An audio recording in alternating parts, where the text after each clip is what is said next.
take a look at the areas that have been targeted. Let's start first with Tehran, the capital of Iran, the political and military nerve center of the country. So the first airstrike, the first massive missile strike was on command and control centers in Tehran, including President Masoud Pezeshkian and the palace or the place where Ayatollah Ali Khamenei, the supreme leader, was reportedly living.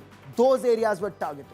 Then let me take you next to Isfahan in central Iran. And remember, Isfahan, Fordo and Natanz were targeted even earlier in the 12-day war in 2025, in June 2025. So Isfahan is a very key strategic and industrial hub.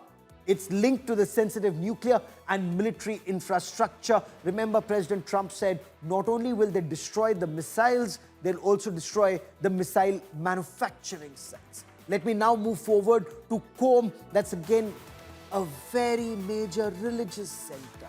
Shia Muslims across the world gather at Qom. Deep religious significance, deep political significance within the religious establishment in Iran. This was targeted. Now let's move west. Ilam and Kermanshah, both not very far from the Iran-Iraq border, strategically extremely important. There are military garrisons that are here. When you look at the cross-border tensions and history of this region, now this is where a lot of Iran-Iraq conflict, this is where military garrisons were targeted. Loristan, this is now the mountainous region. It's considered a very major logistics and missile infrastructure, deployment infrastructure in Loristan. That was targeted.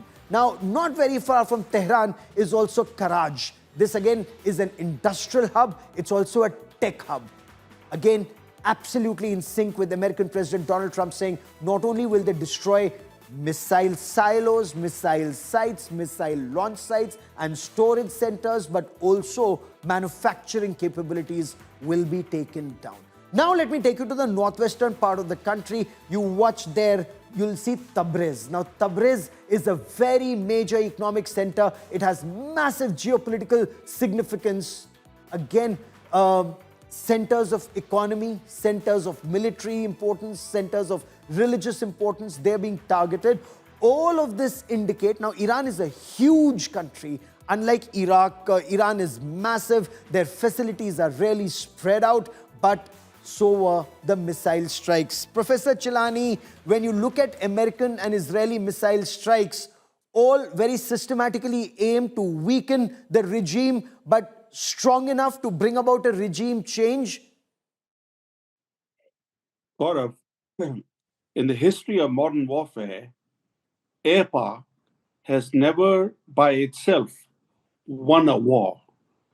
They may control the skies, but that doesn't mean they can win this war relying entirely on air power. Air power is critical, it's very crucial to modern warfare, but alone, it will not be able to achieve the political objectives.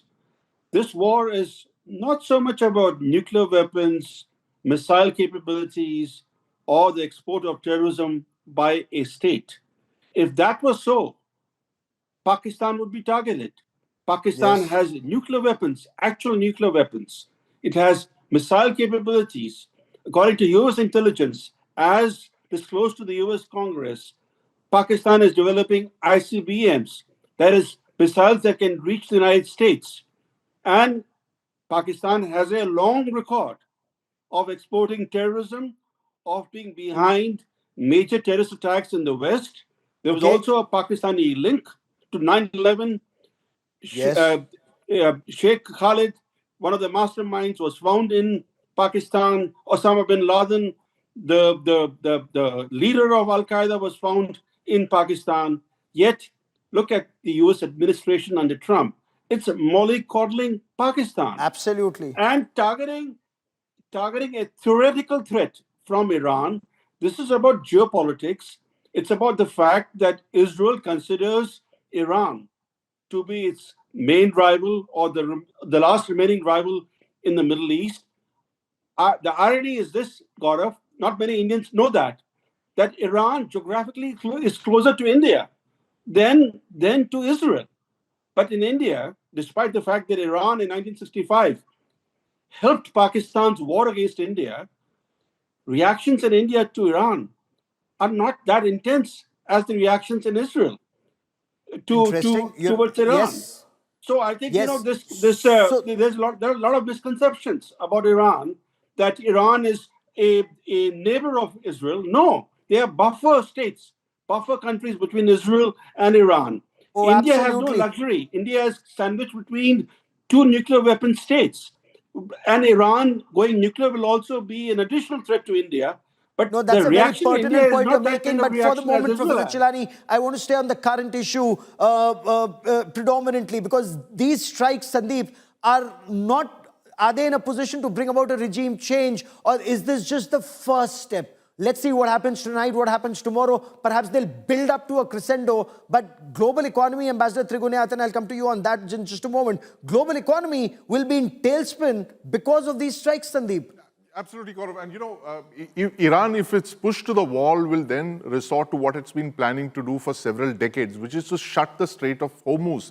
It's been doing this in the 80s during the tanker war phase, the Iran-Iraq war phase. But now it's got the kind of weaponry, it's got torpedoes, it's got fast attack craft, it's got drones, missiles. It can quickly shut off the Straits of Hormuz, through which something like 20% of the world's energy supply flows through. And that will mean a spike in oil prices. Oil prices have already started climbing in anticipation of the Straits of Hormuz being blockaded by Iran. So it's in everyone's interest that these strikes be dialed down. The United States takes that off-ramp that Iran has offered them. They were very close to getting a negotiated settlement on the nuclear issue, which is why today's strikes are unprecedented. Just 24 hours earlier, Oman's foreign minister was indicating that a solution is in sight. But look at those images at Abu Dhabi International Airport and Dubai International Airport. There are thousands and thousands of people who are stranded because the airspace is shut. And General, in your view, this would lead to a lot of pressure on the United States and on Israel to dial down tensions, because global economy will be in tailspin in just 24 to 48 hours from now. Gaurav, shutting down of Strait of Hormuz, shutting down of the airports in the region, shutting down of the airspace for the civilian aircrafts to fly through this region, all these contingencies would have been thought through before Israel and USA started this conflict.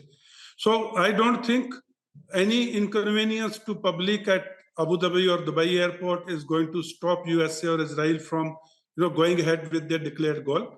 And shutting down of Strait of Hormuz, I think that is going to happen. But what is going to happen along with it is there are going to be, because Persian Gulf, as we all know, is a very constricted space, and Iran is hitting practically every country around the Persian Gulf. Yes. There are going to be mistaken identities, there are going to be miscalculations, there are going to be accidents which would result in military vessels as well as merchant navy vessels in the Persian Gulf or the Strait of Hormuz getting hit. So that would happen. And as you rightly said, the economy, the stock markets, the oil prices, they are all going to get adversely affected. And common man The within last the 30 region seconds I have on this part of the show. Jason, can I quickly bring you in? There is a term and there's a series which is hugely popular across the world called Fauda. Does Fauda actually mean chaos? And are we likely to see more chaos across the world now, Jason? This is obviously a time of great turmoil for the people on the ground, for world economies, yes.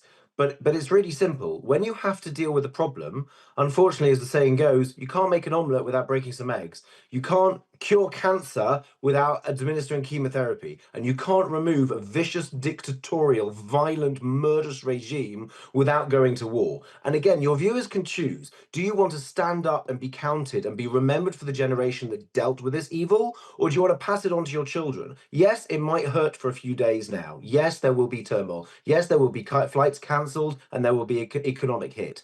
Or you can have decades of this, decades of violence, decades of hatred, decades of children being blown up on soccer fields in the north of Israel by a terrorist regime, or we can deal with it now. I don't understand why you're even debating the short term. Literally, this could last a few days. Why are you even debating these problems? The reality is we have a decades old problem that if we don't deal with now, will last for decades to come. Let's be grown ups. Let's be Fair sensible and enough. understand You know, it's on our time. broadcast, we get all perspective, different points of view. Breaking news also coming in. France has said that the United Nations Security Council is to meet and to discuss this emergency situation.